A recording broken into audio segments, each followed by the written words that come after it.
Salut à tous, c'est Draven, sortez votre meilleur bandana et instinct de survie. On va aller faire un petit trek en forêt, car aujourd'hui je vais parler d'un film montrant une Amérique ignorée, laissée pour compte. J'évoque bien sûr ce grand moment de cinéma qui est Rambo First Blood, sorti en 1982, réalisé par Ted Kotcheff, et qui a pour tête d'affiche un des plus grands acteurs de sa génération, le bien nommé Sylvester Stallone, et adapté du roman Premier sang de David Morrell, paru en 1972. Alors pour faire un petit aparté dessus, l'ayant lu, le roman est beaucoup plus violent, beaucoup plus sanglant que le métrage. Même la fin est complètement différente. Il y a quelque chose de l'ordre du tragique. Puis le parti pris choisi durant une grande partie du récit est cool à suivre parce que en fait ça se découpe de la manière suivante. Un chapitre sur deux, on suit Rambo et dans le suivant on suit Tissel, qu'on retrouve bien évidemment en guise d'antagoniste dans le film. Et je ne saurais que trop vous conseiller de vous pencher dessus si vous aimez comme moi Rambo et plus généralement First Blood, le premier film.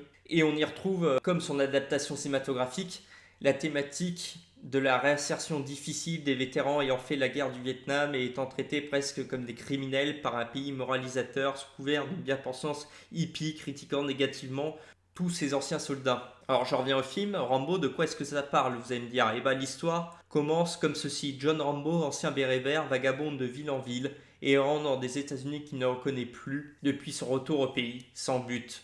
Sa route va l'emmener dans une petite ville se nommant Hope, située près des montagnes à 150 km de Vancouver. Cependant, il va faire la rencontre du shérif du coin qui ne voit pas d'un très bon œil qu'un vagabond soit dans sa ville, arborant qui plus est le drapeau des USA sur sa veste. C'est pourquoi il l'accompagne en dehors de l'agglomération. Sauf que Rambo, bien décidé à ne pas se laisser emmerder, fait demi-tour, défiant l'autorité du shérif et par ce fait se fait arrêter pour vagabondage. Plus tard, une fois arrivé au commissariat, les maltraitances commencent, réveillant en John les traumatismes, tortures de guerre qu'il a vécu, subis. Répondant donc violemment avec véhémence, cassant quelques bouches appartenant aux adjoints du shérif, s'enfuyant par conséquent du commissariat à l'aide d'une moto. C'est alors qu'une véritable chasse à l'homme commence au beau milieu d'une nature sublime. Alors moi, ce qui m'a beaucoup plu aussi avec First Blood à l'époque où je l'ai découvert et même encore aujourd'hui à l'heure actuelle, hein, c'est le personnage de Rambo. C'est un personnage qui est tellement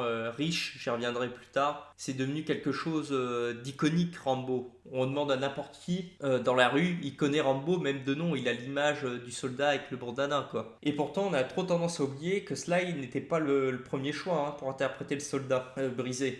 D'autres acteurs avaient été contactés à l'époque comme Clint Eastwood, De Niro, Al Pacino et Dustin Hoffman qui devait être le premier choix mais qui déclina l'offre car pour lui c'était le propos était beaucoup trop violent quoi. Mais moi je dis que ça a mal pour un bien parce que je suis pas sûr que le film et même la saga en globalité serait devenu aussi culte avec un autre acteur que Stallone parce qu'il parvient comme à chaque fois à donner vie à ce personnage qui deviendra son deuxième rôle culte après Rocky grâce à une interprétation saisissant toutes les nuances, subtilités, craquelures qui ont fait de Rambo un homme brisé par les affres du temps et de la guerre, par les compagnons d'armes qu'il a perdus sur le champ de bataille, ou même une fois de retour sur ses terres d'origine, comme témoigne la scène d'ouverture du film où il apprend que son dernier ami encore en vie ayant survécu au Vietnam est décédé d'un cancer qui l'aurait ramené de là-bas dû à une surutilisation des foilants. Donc le personnage de Rambo, pour moi, c'est une lutte intérieure. En fait, il démontre comment l'être humain peut se retrouver changé devant la cruauté de l'homme, la nature la plus vile, machiavélique.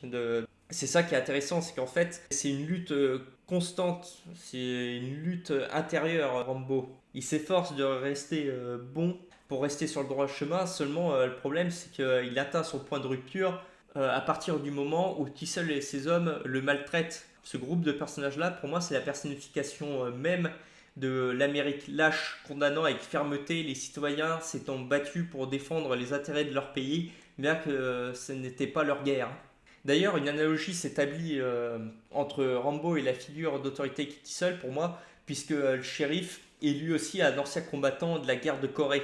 C'est un élément scénaristique qui est mis en avant davantage dans le livre que dans le film, où c'est beaucoup plus subtil. Donc cette chasse à l'homme, on peut l'interpréter de la manière suivante, on peut la considérer comme une dualité entre la nouvelle génération de soldats contre l'ancienne génération de soldats, un peu comme le jeune loup contre le vieux loup en somme. Et puis je dois dire que les changements qu'a effectué Sylvester par rapport au scénario de base sont extrêmement intéressants puisqu'il parvient à accentuer ce côté victime de la société du personnage qui malgré toute sa bonne volonté ne parvient pas à s'insérer dans ce nouveau monde, qu'il le rejette comme un monstre, l'obligeant à retourner dans sa nature la plus sauvage afin d'assurer sa survie en face d'une Amérique qui veut le descendre littéralement. Donc la mise en scène aussi de Ted Kotcheff aide grandement les changements qu'a opéré Stallone car il avait eu un coup de cœur pour le personnage, hein, c'est pour ça qu'il a accepté de faire ce rôle aussi.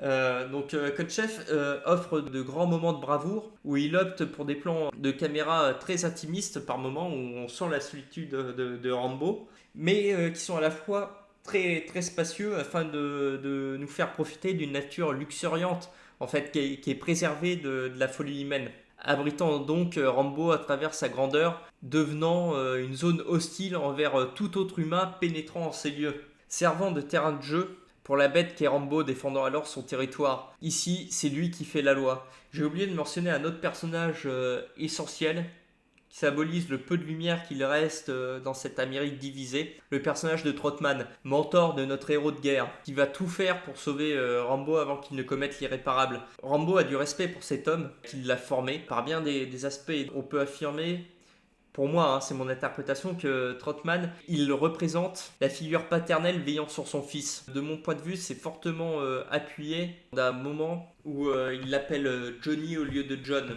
Et ça témoin de l'affection qu'il a pour son soldat. Par ailleurs, les échanges entre Trotman et Tissel sont une confrontation entre deux Amériques diamétralement opposées. L'un se pliant au discours de la bien-pensance des élites, et l'autre se révoltant contre ce discours un peu à la manière de Rambo finalement, de son soldat qui s'est fait embrigader dans la guerre par une Amérique très bureaucratique et se révoltant contre ces institutions-là. C'est ça qui est génial. Et quelque chose qui fait la réputation du film, c'est la musique. Parce qu'elle joue une part tellement importante vis-à-vis de l'appréciation du visionnage. Je veux dire, Jerry Goldsmith, c'est le compositeur, hein, a fait un très bon boulot pour insuffler une mélancolie d'un temps passé, mais dégageant une puissance dans son stoïcisme, ce qui cerne très bien le personnage qui est John Rambo, parce que ce personnage-là, c'est un homme qui est taiseux.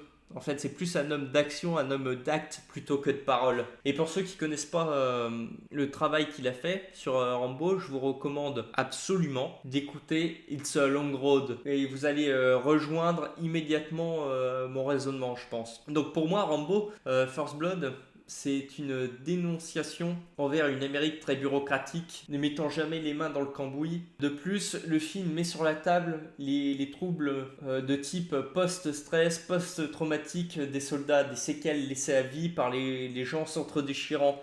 Donc, ils sont incompris, presque traités comme des parias de la société par les gens qui n'ont pas vécu la violence que peut engendrer la guerre et la barbarie que cela entraîne. C'est un véritable drame humain se servant de l'action pour nous asséner un discours critique et subtil des États-Unis. Ce qui en fait un film riche, bien plus profond qu'il n'y paraît.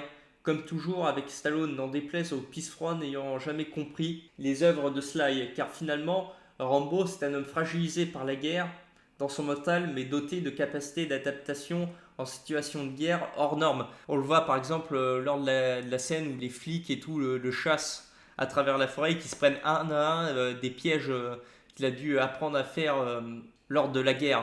Que ce soit des morceaux de bois taillés pour planter les jambes, le camouflage aussi, où ils se font dans le décor tel un prédateur surgissant de nulle part pour terrifier Tissel. Et ça, c'est juste génial, car en fait, ça augmente le capital sympathie qu'on peut avoir pour Rambo, défiant l'autorité. Et donc, comme je l'ai dit, il se rebelle via ces actions-là contre un système cherchant à l'écraser par un concours malheureux de circonstances, au lieu de chercher à comprendre qui il est. C'est par l'humanisme d'ailleurs que Trotman le sauvera, hein, par un dialogue poignant où John Rambo se confie en pleurs sur sa condition, ses souvenirs avec ses frères d'armes. Il se retrouve à ce moment-là, pour moi, comme à un enfant malheureux s'adressant à son père, cherchant à émouvoir Trotman. Et finalement, cette recherche d'humanité sera une constante récurrente dans le reste de la franchise, à la manière d'un Rocky, mais en plus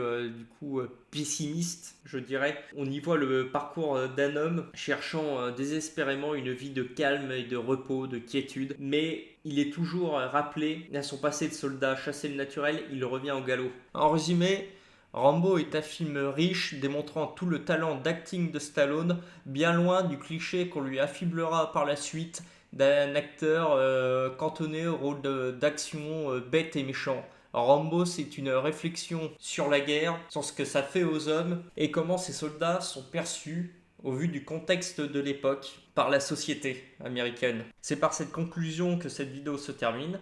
Donc, si ce que je fais vous plaît, je vous invite à me laisser un like, à vous abonner à la chaîne et également à me laisser un commentaire sous la vidéo car j'aurai grand plaisir à échanger avec vous. Sur ce, je vous dis portez-vous bien, c'était Draven, salut!